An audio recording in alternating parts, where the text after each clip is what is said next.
திருப்பாவைங்கிற தோலை நீ போத்திருந்தால் போதும் உனக்கு அனுகிரகம் கிட்டும்னு சொல்லி நமக்கு அருமையாக இந்த 30 நாளில் 9 வகை பக்தியை காட்டுகின்றார். ஸ்ரவணம், கீர்த்தனம், ஸ்மரணம், பாதசேவனம், அர்ச்சனம், தாஸ்யம், சக்யம், ஆத்ம நிவேதனம்னு. முதல்ல காதால கேட்கணும் அவன் நாமத்தை. அடுத்தது அவனுடைய நாமத்தை சொல்ல வேண்டும். அடுத்தது அதை சொல்ல ஆரம்பிச்சுட்டு அவனை நினைக்க ஆரம்பித்து விடுவோம். நினைக்க வேண்டும். அடுத்தது அவனுடைய திருவடியை போய் சேவிக்க வேண்டும்.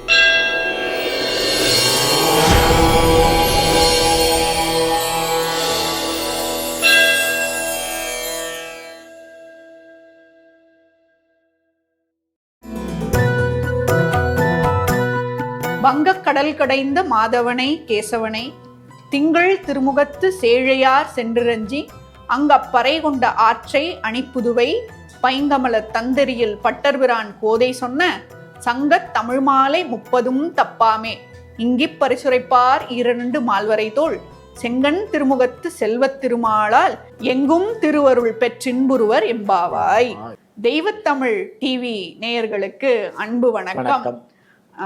கண்ணன் சார், 30வது நாள் பாசுரம், கிட்டத்தட்ட 29வது நாள் நேயர்களோடு சேர்ந்து நாமும் ஆண்டாளினுடைய அருளமுதத்தை சிந்தித்திருக்கின்றோம், பாவை நோன்பை சிந்தித்திருக்கிறோம். இத்தனை நாள் தன்னுடைய நினைவின் முதிர்ச்சியாலே ஒரு யுகம் முன்பே சென்று தன்னை ஒரு ஆயர் குல பெண்ணாக நினைத்து கொண்டு பாவை நோன்பிருந்து தன்னோடு சேர்ந்து தன்னுடைய ஆய்ச்சியர்களையும் அந்த பறைக்கு உட்படுத்தி இத்தனை நாள் வேண்டிய அந்த ஆண்டாள் இந்த பாசுரத்தில் தான் தன்னை பெரியாழ்வார் பெற்றெடுத்த பிள்ளையாக அறிமுகப்படுத்தி இந்த பாவையை சொன்னால் என்ன பலன் கிடைக்கும் அப்படிங்கிறதையும் சேர்த்து நமக்கு சொல்றாங்க. அதனுடைய திரும்பவுமே இதனுடைய பிரபாவம் முதல்ல இருந்தே ஆரம்பிக்கிறாங்க. இறைவனுடைய பிரபாவத்தோடு வங்கக்கடல் கடைந்த மாதவனை கேசவனை. என்னது வங்கக்கடல் கடைந்த மாதவன் அப்படின்னா, இந்திரனுக்கு துர்வாச மகரிஷி ஒரு சாபம் கொடுக்குறார். ஏன் அப்படின்னா, மகாலட்சுமியோட பிரசாதத்தை, பிராட்டியோடைய பிரசாதத்தை எடுத்து கொண்டு போய் ஒரு இந்திரன்கிட்ட கொடுக்கும்போது அவன் அகம்பாவத்தினால யானைக்கு போட்டுடுறான். யானைக்கிட்ட போட்ட உடனே அவனுடைய செல்வம் முழுவதும் போயிடுறது. அப்போ அதை எப்படி சரி பண்ணணும் அப்படின்னு கேட்டால், கடலில் போய் விழுந்துற செல்வத்தை எடுக்கணும்னா கடலை கடையணும். யாரால் கடைய முடியும் அப்படின்னா, ஒரு பகவான் தன்னுடைய ஆதிசேஷனை மத்தாக வாசுகியை மந்தார மலையை மத்தாக்கி வாசுகியை கயராக்கி 2 பேரும் கலையும் பொழுது அதை கூர்மாவதாரத்தில் எப்படி இருந்தால் கூர்மாவதாரமாக எடுத்து அந்த மலையை தாங்கி நின்றவன் நாராயணன். அந்த வைபவத்தை அதனால வங்கக்கடல் கடைந்த மாதவன் இவன் கேசவன் அப்படின்னு சொல்லிட்டு திங்கள் திருமுகத்து சேழையார் சென்றிரஞ்சி. யாருன்னா இந்த ஆய்பாடி சிறுமியர்கள் போய் சேழையர்கள் சென்று இறைஞ்சி அங்க பறை கொண்ட ஆற்றை அப்படி அவர்கள் பறை கிடைத்து விட்டது. அவர்கள் வேண்டி நிற்கும் பொழுது அவர்களுக்கு அந்த பறையை அவன் கொடுத்து விடுகின்றான். அணிப்புதுவை பைங்கமல தந்தரியல் பட்டர்பிரான். இங்கேதான் பெரியாழ்வரை யாருன்னு சொல்றா, பைங்கமல தந்தரியல் பட்டர்பிரான் கோதை, அவளுடைய மகளாகிய கோதையாகிய நான் சொன்ன சங்க தமிழ் மாலை 30. இது 30ஐயும் யாரெல்லாம் சொல்கின்றார்களோ, இங்க பார்க்கணும் ரொம்ப ஒரு விஷயம். பெரியவரெல்லாம் ஒரு வியாக்கியானம் சொல்லியிருக்கா. இப்போ 30 நாள் பாவை நோன்பு நூற்றாள். ஆனால் அவ என்ன சொல்றா, நீங்க பாவை நோன்பெல்லாம் நூற்க வேண்டாம், 30 நாளும் இங்க சங்க தமிழ் மாலையை தப்பாமல் சொல்லுங்கள். ஏன்னா விரதம் இருக்கிறது கஷ்டமா இருக்கலாம், ஆனால் நான் கஷ்டப்பட்டு அந்த விரதம் இருந்து அந்த ஆயராய்ச்சியர்கள் பெற்ற அந்த பறையாகிய பலனை என்னுடைய நினைவனாலே நோற்று அந்த பலனை பெற்றிருக்கிறேன்.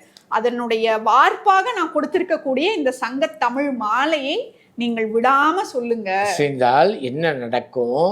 இங்கு இப்பரிசுரைப்பார் 2 மால்வரை தோள் செங்கன் திருமுகத்து செல்வத் திருமாலால் எங்கும் திருவருள் பெற்று இன்புற்று. அப்ப இறைவனுடைய நாராயணனுடைய முழுமையான அனுக்கிரகத்தை பெற்று அவனோடு கூடியிருக்கின்ற திருமகளுடைய அனுக்கிரகத்தையும் பெற்று இன்பமாக வாழ்ந்திருப்பார். இன்பம் எப்பொழுதும் கிட்டும் என்று அவளுடைய பலஸ்ருதி பாசுரமாக இந்த 30 பாசுரத்திற்கு பலஸ்ருதியாக அமைகின்ற பாசுரம் இது.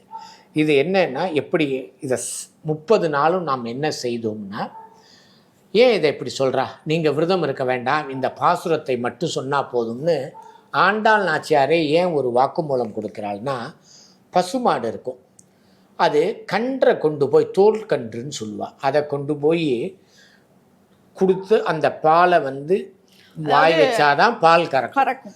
ஏதோ ஒரு காரணத்தினால அந்த பசு கன்று இறந்து போயிடும், இருக்காது. அப்ப கன்று மாதிரி ஒன்று செஞ்சு அந்த தோல்ல செஞ்சு கன்றோட தோலை உரிச்சு தோற்கன்றுன்னு சொல்லுவா. அதை கொண்டு போய் மாட்டுக்கிட்ட வச்சாலே அந்த மாடு பால் சுரக்கும்.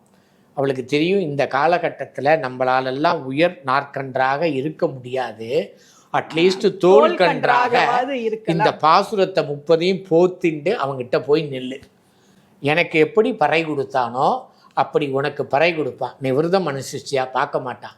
இந்த பாசுரம் திருப்பாவைங்கிற தோலை நீ போத்திருந்தால் போதும் உனக்கு அனுக்கிரகம் கிட்டும்னு சொல்லி நமக்கு அருமையாக இந்த 30 நாளில் 9 வகை பக்தியை காட்டுகின்றார். ஸ்ரவணம், கீர்த்தனம், ஸ்மரணம், பாதசேவனம், அர்ச்சனம், தாஸ்யம், சக்யம், ஆத்ம நிவேதனம்னா முதல்ல காதால கேட்கணும் அவன் நாமத்தை, அடுத்தது அவனுடைய நாமத்தை சொல்ல வேண்டும், அடுத்தது அதை சொல்ல ஆரம்பிச்சுட்டு அவனை நினைக்க ஆரம்பித்து விடுவோம், நினைக்க வேண்டும், அடுத்தது அவனுடைய திருவடியை போய் சேவிக்க வேண்டும், அடுத்தது அவனுடைய திருவடிக்கு தூமலரை கொண்டு பூஜிக்க வேண்டும், அடுத்தது அவனுக்கு நாம் தான் அடிமை செய்தல் வேண்டும், அடிமை செய்தால் அடுத்த கட்டம் அவனுக்கு நான் தோழன் என்று கொண்டு வருவது வந்துவிட்டால் நமக்கு ஆத்ம சமர்ப்பணம், தன்னையே அர்ப்பணிப்பது கைகூடிவிடும் என்று இந்த 30 நாள் 30 பாசுரங்களிலே நமக்கு அழகாக எடுத்து காட்டியிருக்கின்றாள் கோதை நாச்சியார். அதாவது நம்முடைய உடலை நாம் பாதுகாத்துக் கொள்வதற்கு பல கவசங்களை அணிந்து கொள்கிறோம். அப்படி நம்முடைய ஆன்மாவை தூய்மைப்படுத்திக் கொள்ளவும், அதை இறைவனால் படைக்கப்பட்டது, அதற்கு எந்த விதமான அழுக்கோ ஊரோ இல்லாமல் அதை நாம் தூய்மையாகவே பாதுகாத்துக் கொள்வதற்கு ஒரு கவசமாக நமக்கு இந்த திருப்பாவையானது அமைந்திருக்கிறது. அவள் சொல்லிக் கொடுத்த அந்த 9 படிநிலைகளை தாண்டி இறைவனோடு இரண்டர கலக்கக்கூடிய அந்த தன்மையோடு இந்த ஆன்மா முக்தி பெறுவதற்கான ஒரு வழியை நமக்கு அழகாக ஆண்டாள் நாச்சியார் காட்டியிருக்கிறார்.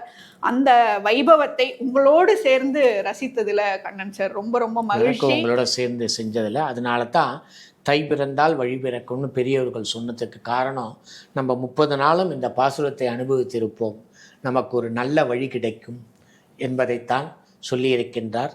தெய்வத்தமிழ் நேயர்கள் அனைவருக்கும் ஆண்டாளுடைய முழு அனுக்கிரகம் வருகின்ற பொங்கல் திருநாள் முதல் அவர்களுக்கு வாழ்வின் எல்லா வளங்களும் கிட்டுவதற்கு கோதை நாச்சியாரை பிரார்த்தித்து அவளுடைய திருவடிகளில் சரணம் புகுந்து விடைபெறுகின்றோம். நன்றி, வணக்கம். எங்கும் திருவருள் பெற்றின்புறுக. நன்றி.